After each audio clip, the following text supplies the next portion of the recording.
Good morning, peeps. Jenny Clouston here. And I'm not going to be stitching today because great excitement.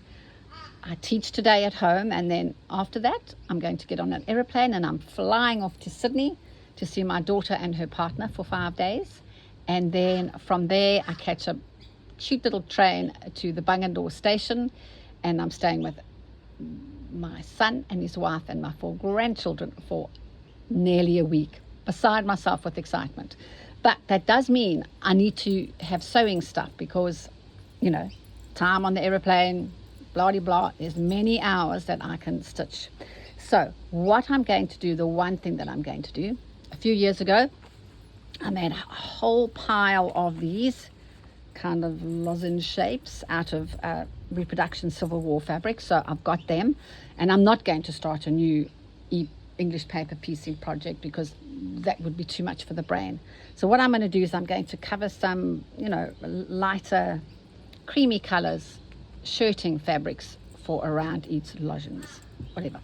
Now, as some of you know, many years ago, because I like to sew on the aeroplane, I designed this little BORO bag. Let me just do up the button here, because what happened was, as I was sitting sewing, I realized that I needed something small that fits on the tray in front of you, that still has space for your wine or your tea, and I needed everything to be contained, so nothing rolled away and fell out. So I came up with this idea.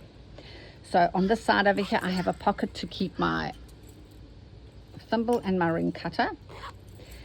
This side over here is for my thread, and how I stop the thread from rolling away is I simply thread my needle, bring it through somewhere there, zip it up, and now all I can do is just cut it like that, and this thread stays out and the spool doesn't roll away.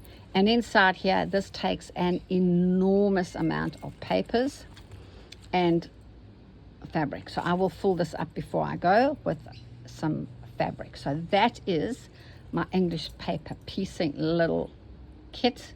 I need a lot of sewing because my daughter's a screenwriter, so I'm going to be spending 4 days with her in her office sitting while she works. Okay, so that is that.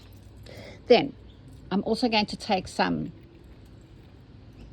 embroidery, and this is the little hoiki that I use for embroidery, and I am going to continue to work on my beautiful men's suiting. So I've packed these, I've stabilized them. That's going to go in here, and inside here I have some needles and a ring cutter and thimble. I will put some more yarn. Now the reason why I work with yarn when I travel, especially, well, yes, because I'll tell you many reasons. One, working with wool is very forgiving. You don't have to be sort of all worried about what the stitch is going to look like. It's very forgiving. Also, if I work with silk ribbon, I have to press it, don't I? Whereas this, it's really, really good. So that's why I work with wool when I'm traveling, the embroidery, okay? And inside here, I have a chalk pen just in case I need one, and a tiny, tiny pair of scissors. Now, I couldn't find the pair of scissors that I normally use to travel with, but thank goodness kind Cheryl gave me these, bonk, bonk, bonk, bonk, so that I can take on the plane with me. Hope I don't lose them. But thank you so much, Cheryl. I hope you're doing okay. So there you go.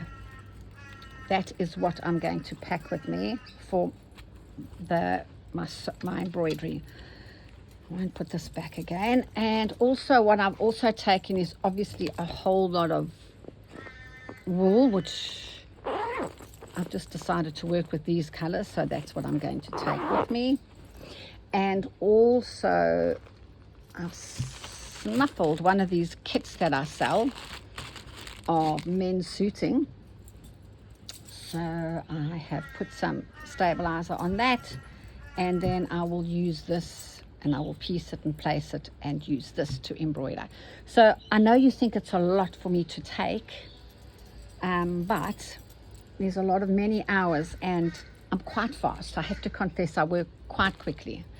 Now, Jerry Bellini asked me if she said, I would love to see your sewing room. So that's what I'm going to do today as well. I'm going to do another video of my sewing room. Now, I have done a video before of it, but that was before I sort of cleaned it out and tidied it up. My sewing room I teach in there as well. So I just decided, even though I loved having all my stuff and my kutunda out there, I just thought it was a bit busy, you know. And so I slowly started clearing it of all my stuff that I love to have around me.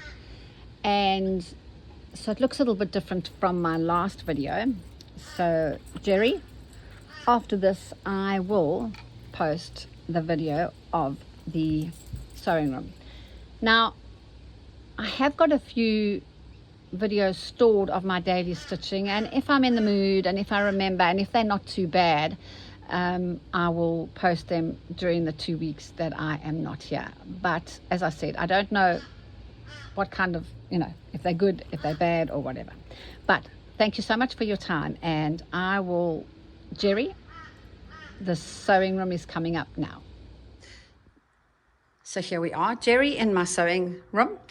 And yes, I've got 2 big tables because, as I said, I teach here, and I've just got all my stuff that I use, that I need when I teach.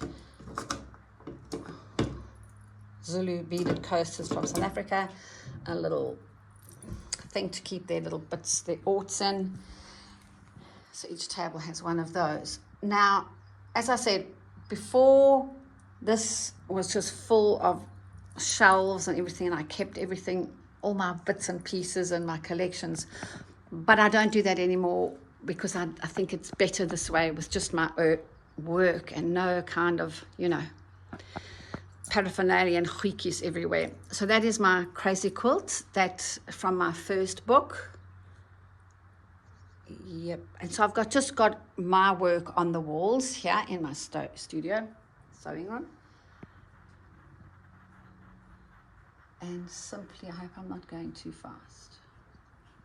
These are my daily stitchings, and people ask me what I do with them. Well, sometimes they just remain hoops on my wall. English people, that's so busy. Oh, Jennifer, that little bag there is from the second book. Just simply sum up my work. Crazy quilting. So I don't frame my crazy quilting. It's stretched onto a board. I don't know if you can see. Yeah, so most of it is just stretched onto a board. And this was from a daily stitching, just my little snippets that I turned into a wall hanging. You can't really see. I keep a little bit of stock here. Oh, that's a hummingbird made with beads by the Zulu people in South Africa. Yeah, so it's a filing cabinet which I actually found really useful. And then I've got quite a few jars of shapes that I've, you know, covered with paper of fabric, you know, with English paper piecing, rulers, and some of my fabric packs.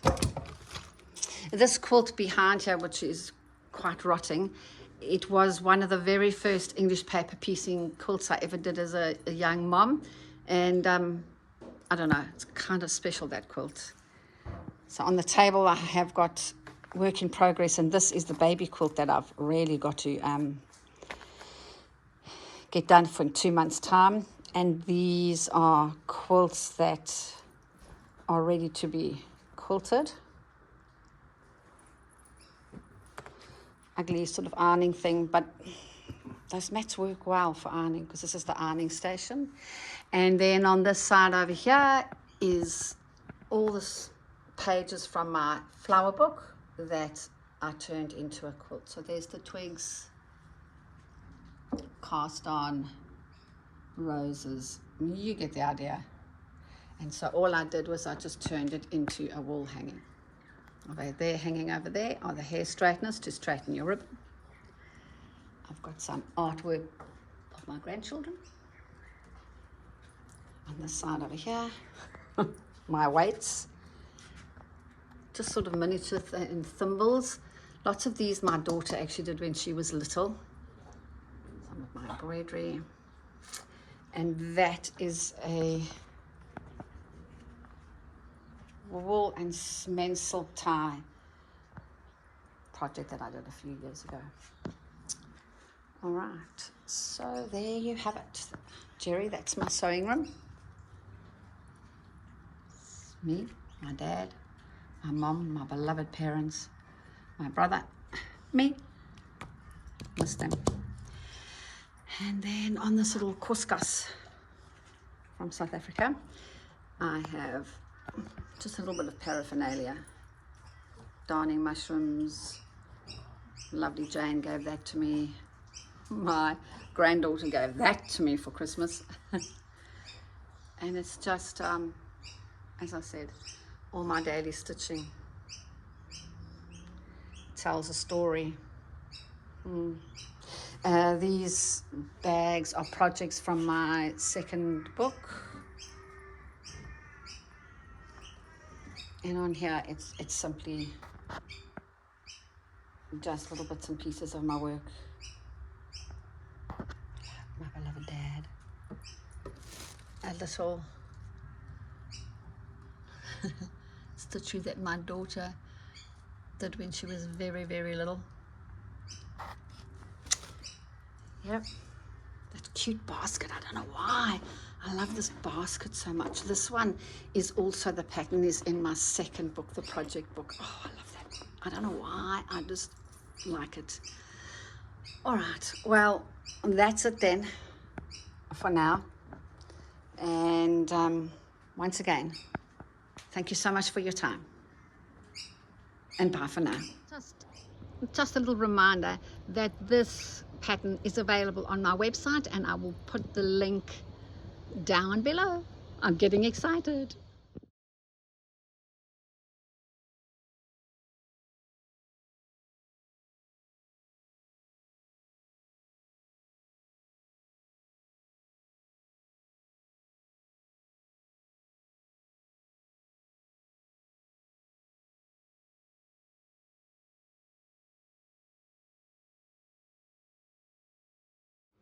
There is something really interesting happening with my native beehive.